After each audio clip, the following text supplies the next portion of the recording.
السلام عليكم ورحمة الله وبركاته. الحمد لوليه والصلاة والسلام على من لا نبي بعده. أما بعد فأعوذ بالله من الشيطان الرجيم. بسم الله الرحمن الرحيم.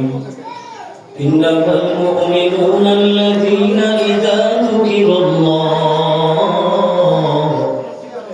وجلت قلوبهم وإذا تليت عليهم آياته زادتهم إيمانا وعلى ربهم يتوكلون. وقال النبي صلى الله عليه وسلم: اقرأوا القرآن فإنه يأتي يوم القيامة شفيعا لأصحابه. وقال تعالى في شان حبيبه مخبرا وآمرا: إن الله وملائكته يصلون على النبي يا أيها الذين آمنوا صلوا عليه وسلموا تسليما. زبان খুলে আমরা সকলে দুরূদ ইব্রাহিম পাঠ করি। اللهم صل على محمد وعلى آل محمد كما صليت على إبراهيم وعلى آل إبراهيم إنك حميد مجيد. اللهم بارك على محمد وعلى آل محمد كما باركت على إبراهيم وعلى آل إبراهيم إنك حميد مجيد. أستغفر الله ربي من كل ذنب وأتوب إليه.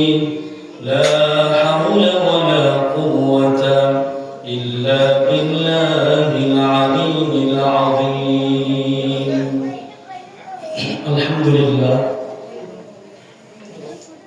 ধলা লক্ষ্মীপুর বাইতুল আকসা জামে মসজিদের উদ্যোগে আয়োজিত আজকের ইসলামী মহাসম্মেলনের সম্মানিত সভাপতি, প্রধান বক্তা, বিশেষ বক্তা, আমার সামনে উপবিষ্ট আছেন শ্রোতা মণ্ডলী এবং উলামায়ে হযরত, শ্রেষ্ঠ জাতির মুকুট হযরত উলামায়ে কেরাম, সকলকে জানাই অন্তরের অন্তঃস্থল থেকে মুবারকবাদ।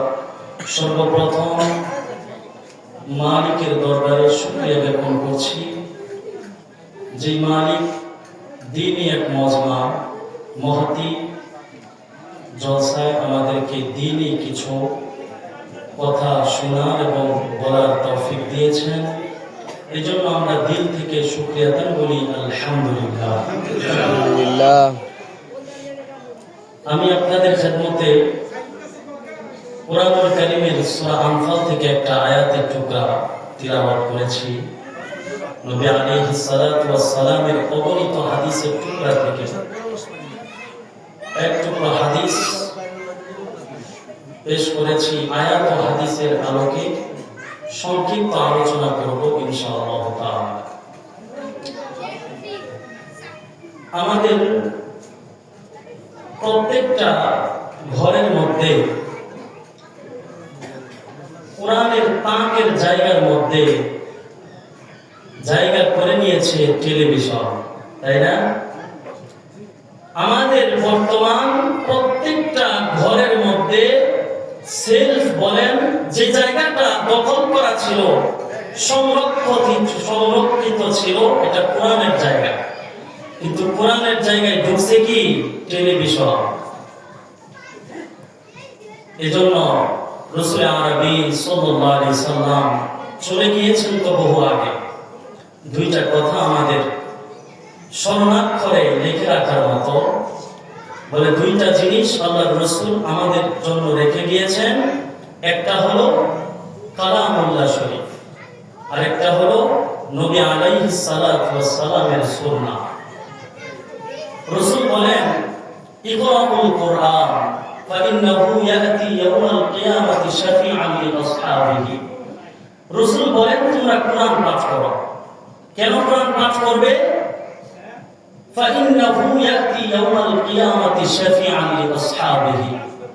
কারণ কোরআন এটা তিলাওয়াত করবে কেবলমাত্র শুধুমাত্র এজন্য, কোরআনটা কিয়ামতের দিন কোরআন পাঠকারীদের জন্য সুপারিশকারী হবে। সুবহানাল্লাহ।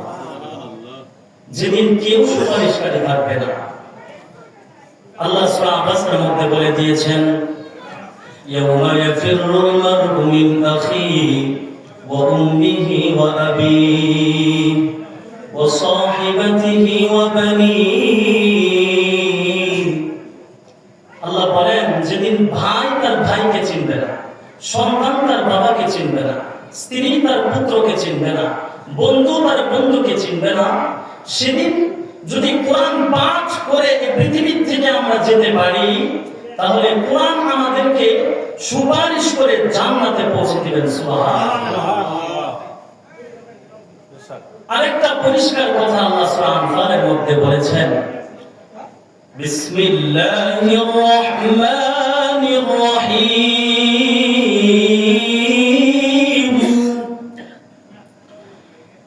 ইন্নামাল মুমিনুনা আল্লাযীনা ইযা যুকিরাল্লাহ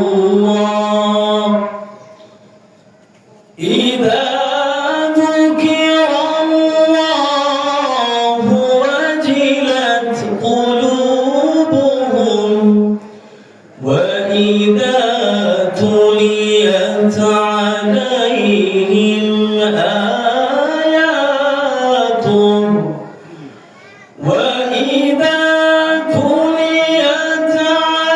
عليهم آياته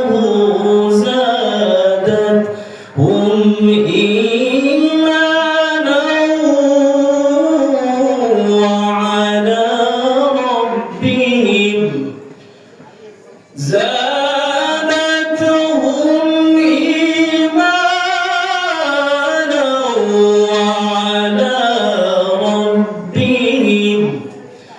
وعلى ربهم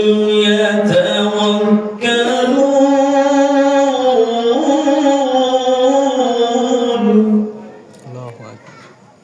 এই আয়াতের মধ্যে আল্লাহ পাক বলেন, মুমিন কারা?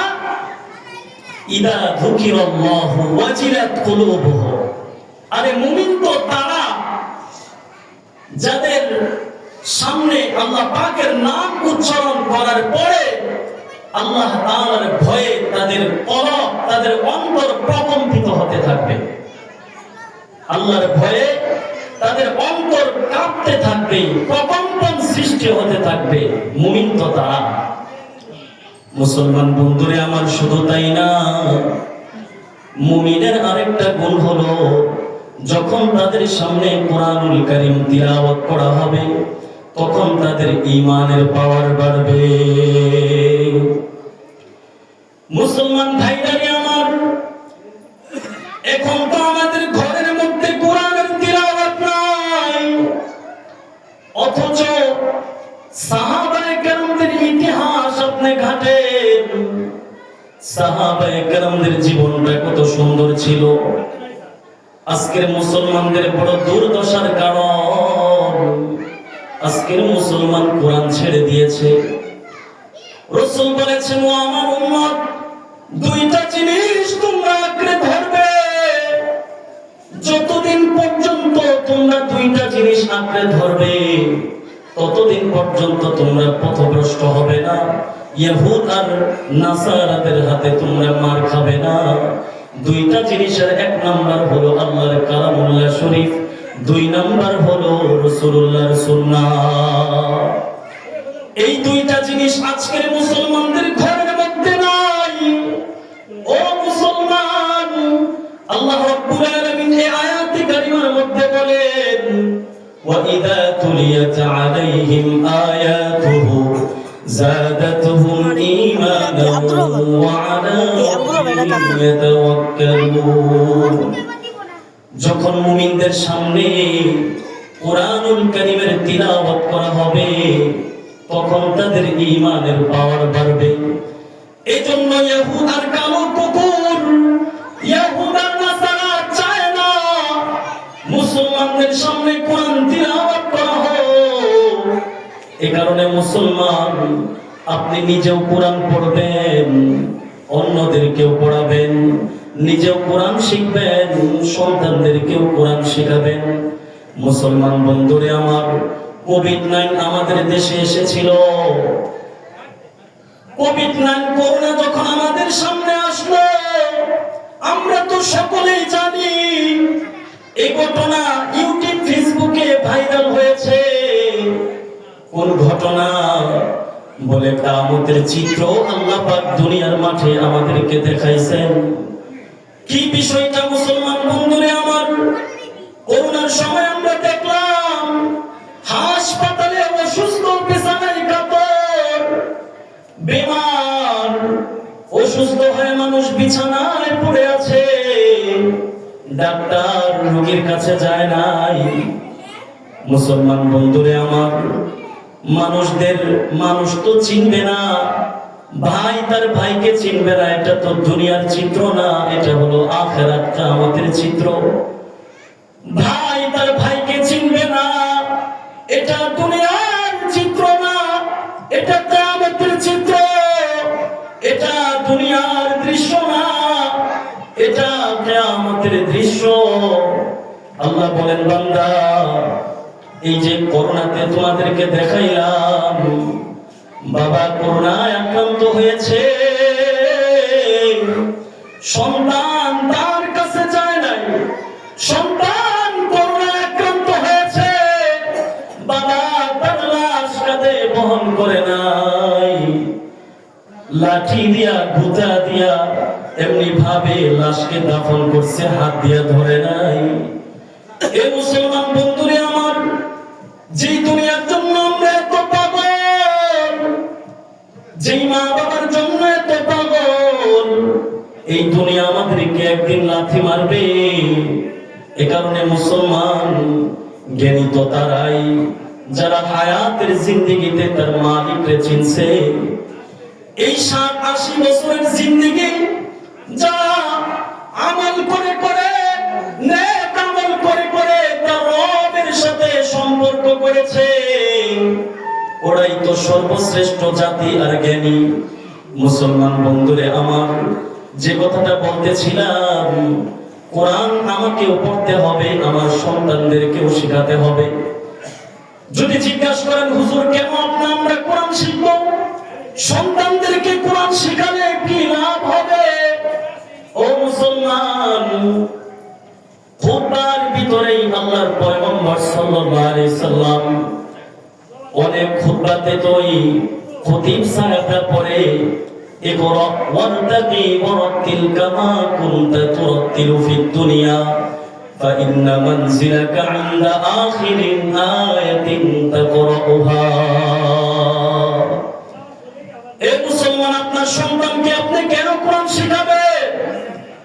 পৃথিবীর বিশ্বের মধ্যে যত বই আছে, ইংলিশ, ফার্সি, বাংলা, গণিত, যেটা আপনি বলেন না কেন, কোন বইয়ের মধ্যে এটা বলা নাই একটা হরফ পড়লে 10 নেকি পাওয়া যাবে।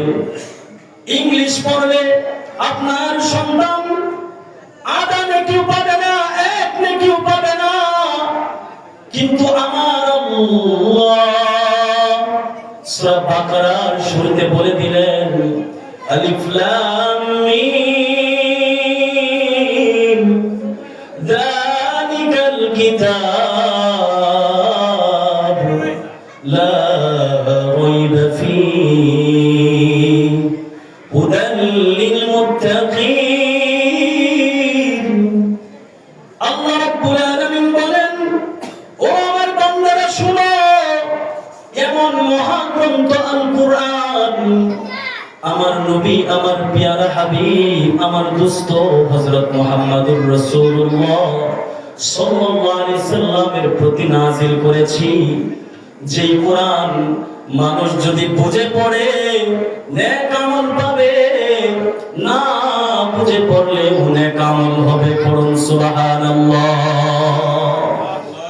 এই মুসলমান, কখনো কি আমি আপনি চিন্তা করি বিশ্বের মধ্যে সবচাইতে নাফরমান, বড় নাফরমান ছিল বিশ্বের মধ্যে, যে নিজেকে খোদা দাবি করেছিল, আমরা তো তার নাম সকলেই জানি। তিনি আর কেউ না, ফেরাউন নিজেকে খোদা দাবি করেছিল। আল্লাহ রাব্বুল আলামিন বলেন, ও বান্দা, তুমি যদি এমনি বলো ফেরাউন, নেকি হবে না। যদি কোরআন তিলাওয়াতের সময় আমার নাফরমানের নামটাও যদি তুমি উচ্চারণ করো, প্রত্যেকটা হরফের বিনিময়ে আমি আল্লাহ 10টা করে নেকি দান করব। কোন মানুষ যদি পড়ে ইলা ফিরআউনা ওয়া হামান, ইলা ফিরআউনা ওয়া হামান, হামান, কারুন, ফিরআউন অভিশপ্ত কাফের বেঈমান, এদের নাম যদি তিলাওয়াত ছাড়া যদি মুখ দিয়া পড়ি জপি, আল্লাহ পাক কোনো নেক দিবে না। কোরআনটা খুইলা যদি পড়ি ইলা ফিরআউনা ওয়া হামান, এখানে ফিরআউনের নাম, ওয়া হামান কারুনের নাম। আল্লাহ বলে, বান্দা, অভিশপ্তদের নাম যদি তিলাওয়াতের সময় উচ্চারণ করো, আমি আল্লাহ তোমার প্রত্যেকটা হরফের বিনিময়ে 10টা করে নেকি দান করব। এই মুসলমান, শুধু তাই না, আপনার সন্তানকে আপনি কেন কোরআন পড়াবেন? কেন আপনি কোরআনের হাফেজ বানাবেন? কেন নিজে কোরআন পড়বেন? আলেমরা কেন কোরআন পড়ার কথা বারবার বলে? ইংরেজি পড়লে নেক পাবেন না, বাংলা যদি একটা বর্ণ পড়েন নেক পাবেন না, সওয়াব হবে না। কিন্তু আল্লাহর কালামুল্লাহ শরীফ যদি কেউ না বুঝেও পড়ে, আল্লাহ পাক তার আমলনামায় 10টা করে নেকি দান করবে। মুসলমান বন্ধুরে আমার, শুধু কি তাই? এই মুসলমান, আমরা তো কখনো চিন্তা করি না এমন এক মহাগ্রন্থ আল কুরআন আমাদের সামনে, যে কোরআন তিলাওয়াত করলেই লাভ আর লাভ। কিয়ামতের মাঠে হাফেজদের বাবাকে ডাকবে আল্লাহ রাব্বুল আলামিন, হাফেজদেরকে বলবে, ও বান্দা পড়ো, ইকরা মানে পড়ো, ওয়ারাত্তিল কামা কুনতা তুরাত্তিলু ফিদ দুনিয়া, দুনিয়াতে তুমি যেমনি ভাবে তারতিলের সাথে তিলাওয়াত করতে কোরআনুল কারীম, সেইভাবে আজ কিয়ামতের মাঠে পড়তে থাকো, আর তোমার মর্তবা আমি আল্লাহ উঁচু করতে থাকবো। ও মুসলমান, হাসরের মাঠে লক্ষাধিক মানুষদের সামনে বিশাল এক মাঠ আল্লাহ পাক কায়েম করবে। ওখানে হাফেজদের বাবাকে ডাকবে। আরে ছোট্ট একটা মাহফিলে যখন আপনার সন্তান হাফেজ হয়, যখন পাগড়ি পরানো হয়, যখন নাম ডাকে আব্দুর রহিম, আব্দুর রহিমের ছেলে আব্দুল খালেক পাগড়ি নিচ্ছে, কত মর্যাদা, কত সম্মান, কত মানুষ হাফেজের বাবার চেহারার দিকে তাকায়া থাকে। আরে কত ভাগ্যবান বাবা। কিয়ামতের মাঠে বন্ধুগণ, কিয়ামতের মাঠে আল্লাহ পাক হাফেজদের বাবাকে ডাকবেন, বলবেন, হাফেজদের বাবারা তোমরা বিশাল এক চেয়ার এভাবে মঞ্চ করবেন, স্টেজ করবেন, হাফেজদের বাবারা মা বাবা বসে থাকবে। আল্লাহ রাব্বুল আলামিন ডাক দিয়ে বলবেন, হাফেজদের মা বাবা কোথায়? তাদেরকে নূরের মুকুট পরানো হবে। হাফেজ একটা আয়াত পড়বে তো একটা তলা হয়ে যাবে, একটা ভবন। মানে একটা আয়াত পড়বে একতলা হবে, দুই আয়াত পড়বে দুই তলা হবে। দুনিয়ার বিল্ডিং এর মতো না, জান্নাতের একটা ইট হবে স্বর্ণের, আর একটা ইট হবে রূপার। এমন জান্নাত তারাই পাবে যাদের সন্তান কোরআনের হাফেজ, কোরআন অনুযায়ী যাদের আমল ছিল। এজন্য আমরা সকলেই আমরা নিজেরাও কোরআন পড়ব, সন্তানদেরকেও পড়ব। কেন পড়ব? কারণ কোন কিতাব, কোন গ্রন্থের মধ্যে সায়েন্স বলেন, ইঞ্জিনিয়ারিং বলে, যে কোনো বই আছে, কোন বইয়ের শুরুতে লেখা নাই যে হুদাল লিন্নাস, এটা মানুষদের জন্য সুপথ প্রাপ্ত, হেদায়েত প্রাপ্ত, নাজাতের ওসিলা। কিন্তু কোরআনের মধ্যে আল্লাহ শুরুতেই বলে দিয়েছেন, কোরআন তো এমন এক মহাগ্রন্থ, আল কোরআন, এটা হুদাল লিন্নাস ওয়া বাইয়িনাতিন মিনাল হুদা ওয়াল ফুরকান, হুদাল লিল মুত্তাকিন, মুত্তাকিনদের জন্য এই কোরআনটা হেদায়েত, পথ প্রদর্শক। এ কারণে আমরা নিজেরাও কোরআন পড়ব, আমাদের সন্তানদেরকে আমরা কোরআন পড়াবো, এবং আমাদের যে জায়গাগুলোতে টেলিভিশন রাখা আছে, আজকে থেকে আমরা নিয়ত করব টেলিভিশনের জায়গা, কোরআনের জায়গা থেকে টেলিভিশন সরিয়ে ওই জায়গায় কোরআন রাখার জন্য। আল্লাহ পাক আমাদেরকে কোরআন ঘরের মধ্যে সংরক্ষণ রাখার তৌফিক দান করেন। আমি যেই ভাঙাচোরা আলোচনা করলাম, ভুল ত্রুটি হলে আপনাদের কাছে ক্ষমা চেয়ে নিচ্ছি, আল্লাহ তাআলার কাছেও ক্ষমা চেয়ে নিচ্ছি। আর যে সমস্ত আলোচনা করলাম, সর্বপ্রথম আমাকে আমল করার, যারা শ্রবণ করেছেন সকলকেই আমল করার তৌফিক দান করুন। আর আমার জন্য বিশেষভাবে আপনারা সকলেই দোয়া করবেন, আল্লাহ পাক যেন আমাকে দ্বীনের সেবক, দ্বীনের খাদেম হিসেবে আল্লাহ পাক যেন কবুল করেন। এই বলে আমার সংক্ষিপ্ত